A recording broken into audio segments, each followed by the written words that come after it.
Hi, I'm Honey, and in this video, I'm going to show you how to do a simple watercolor sky. This is a simple clear morning sky with no clouds, and we're just going to use one color for the sky. This tutorial is designed for beginners if you're new to watercolors or new to watercolor landscapes. This is also good if you're a little bit further along and need a little bit of help with the techniques. Let's get started. First, we're going to observe what a sky looks like. It helps if you look at reference photos of skies so you can observe the characteristics of a sky. Skies are typically darkest at the top and get lighter as you get closer to the bottom where the horizon is. We'll do horizontal strokes across the page and get lighter as we get to the bottom. We'll also add a green field at the bottom to add some context to the scene. You can also say it's more vibrant, brighter, more saturated at the top, and less vibrant, less saturated, duller at the bottom.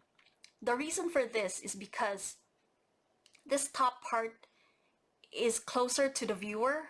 If you're standing somewhere in front of that landscape, this is closer to you and this is farther away from you. This is the horizon line. So that's why this is brighter and darker and this is lighter. In general, things that are farther are lighter and things that are closer are more vibrant. For the materials, I'm using 100% watercolor paper by Arches. For the brush, use the largest brush that you have. I'm going to be using my Princeton Heritage Round 12. For the color, I'm going to use this Phthalo Blue green shade by Daniel Smith. It's part of the Daniel Smith Essential Watercolor Mixing Set. If you don't have Phthalo Blue, you can use any blue that you like. I recommend using a color that's not granulating so that you don't have any graininess in your sky. And I'm going to add a little bit of Hansa yellow for the field. You can use any materials you have on hand. I've listed all the materials in the description below. So I'm going to wet my brush and squeeze out the excess water. With my brush, I'm going to pick up a little bit of phthalo blue and place it on my mixing palette until I get the consistency and darkness that I want.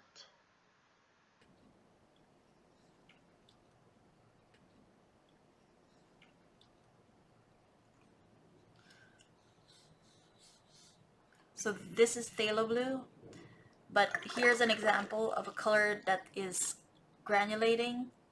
This is ultramarine blue, just to show you the difference of what a granulating one would look like.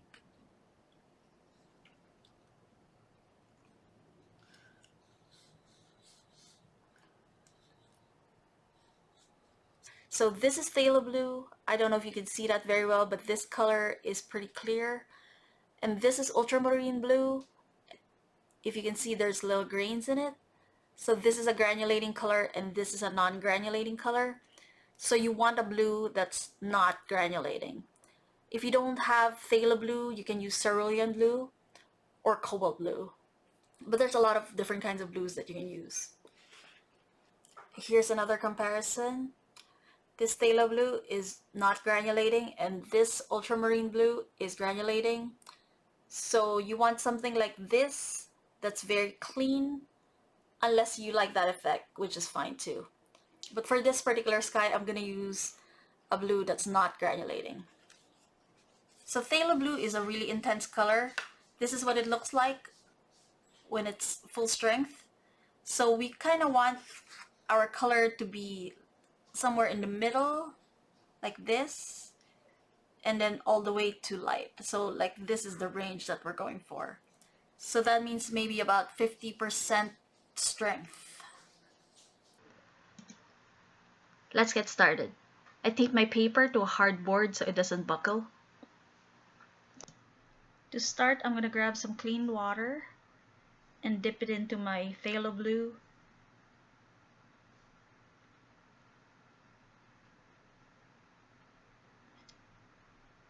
And get a medium value at the very top. I don't want it to be too dark because phthalo blue can be really strong. And then as I'm going down, I'm going to dilute it with water.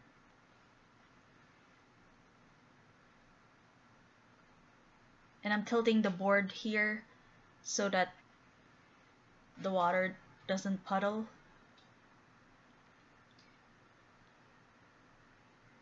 And as long as the paper is still wet, you can add color to it, but once it starts to dry, you gotta make sure you stop messing with it so it doesn't get all weird.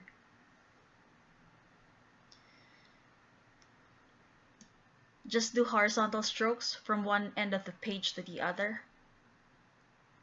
Just add clean water at the very bottom. It doesn't have to be perfectly blended.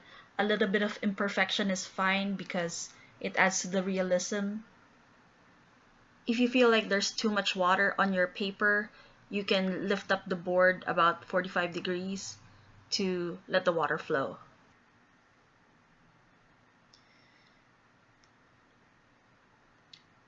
I'm just going up and down a little bit to blend it. You just want to be careful not to overwork it. At a certain point, you need to stop. That's kind of the hardest thing about watercolor, is just knowing when to stop. So try to do this in as few strokes as possible. And you just want to make sure you don't have so much water so it doesn't get too crazy.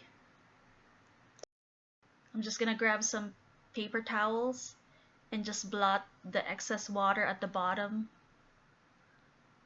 I want to make sure there's not too much water at the bottom, and I'm tilting the board to let that excess water drip down. The more water you have on the paper, the more unpredictable it's going to be. So just make sure you don't have too much water. And then we're gonna let this dry completely. For the next step, use the back of your hand and touch the paper with it to check if it's still wet.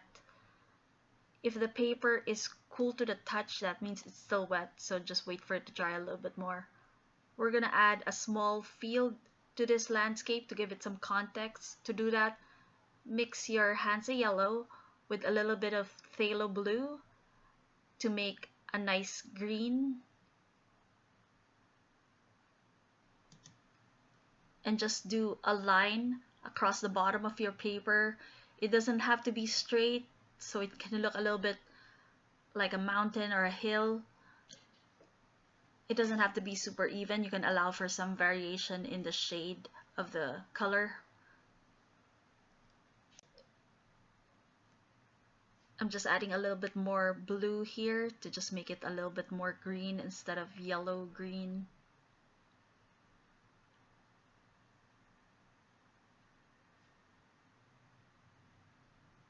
The last thing to do is to take off the masking tape. Just make sure it's dry before you peel off the masking tape, and make sure you're peeling away from the center of the page so that it doesn't rip. If you have any questions about how to do a clear morning sky, let me know in the comments below. If you found this video useful at all, please make sure to click that like button so I know to make more content like this. Don't forget to subscribe to my channel, and thank you very much for watching.